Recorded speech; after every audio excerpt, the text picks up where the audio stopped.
Today, we're going to get into the world of network-wide DNS ad blocking.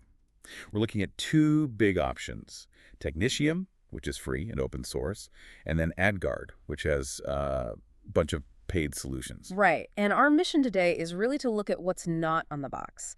We're going to unpack the things neither solution really advertises, the hidden complexity, the real costs, and some pretty major technical limits we found. Let's start with Technitium then. The promise is huge, right? Free software, no ongoing costs. Right. But when you get down to it, what does free actually, require from you? Free requires your hardware and your time, a lot of your time. I mean, yes, the software itself doesn't cost anything, but you need a dedicated machine to run it on, 247. Okay, so you need hardware. Like what? At a bare minimum, a $40 Raspberry Pi. But for better performance, you're probably looking at a small server, which could be anywhere from, say, $100 to $300. And that's just the start. The start. Yeah, because then you become the IT department. Meaning you're the one on the hook for everything. Precisely. The setup, all the security patches, the updates, troubleshooting when it inevitably breaks, it's all on you.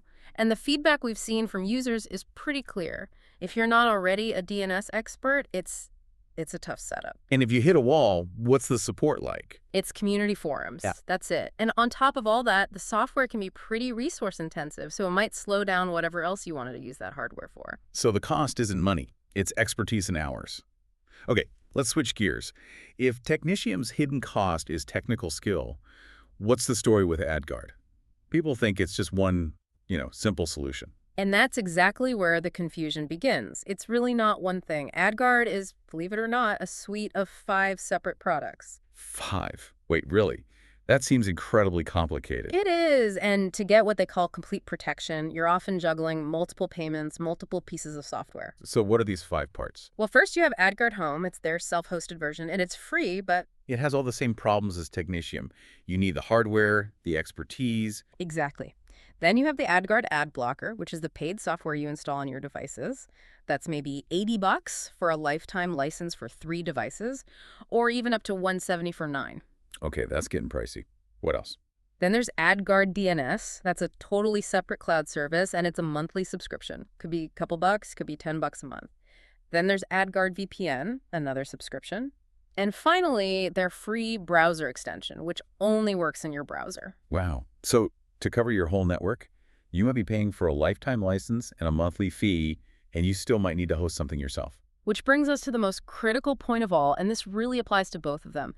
After all that effort, all that money, what are you actually blocking? There's a fundamental flaw with DNS-level blocking, isn't there? No matter if it's free or paid. There is. The technology, by its very nature, cannot block ads that are served from the same domain as the content. And the number one example of this, the one everyone cares about, is YouTube. That is massive. So you're telling me you could spend hundreds of dollars on hardware and subscriptions, go through this whole complex setup, and you'd still have to watch YouTube ads? That's exactly right. The DNS blocker just sees a request to youtube.com. It can't tell the difference between the video you want and the ad they're forcing you to watch. So for both Technitium and AdGuard's DNS solutions, those ads just sail right through. Which means you still need a browser extension anyway, like uBlock Origin, to get the job done properly. You do. It makes a whole network-wide solution feel a bit, well, incomplete. So what's the big takeaway for our listeners here? The takeaway is that the promise of a simple set-it-and-forget-it network blocker is, frankly, a bit of a myth. You're either investing a ton of time and technical effort for a free solution, or navigating a really confusing and expensive product ecosystem. And either way, you still can't block some of the most annoying ads on the internet. It really leaves you with a final thought to chew on. Given the steep learning curve, the hidden hardware costs, and the fact that you still need a browser extension for something like YouTube, what is the true value of a network-wide DNS blocker for an average user? Something to think about. We'll see you next time.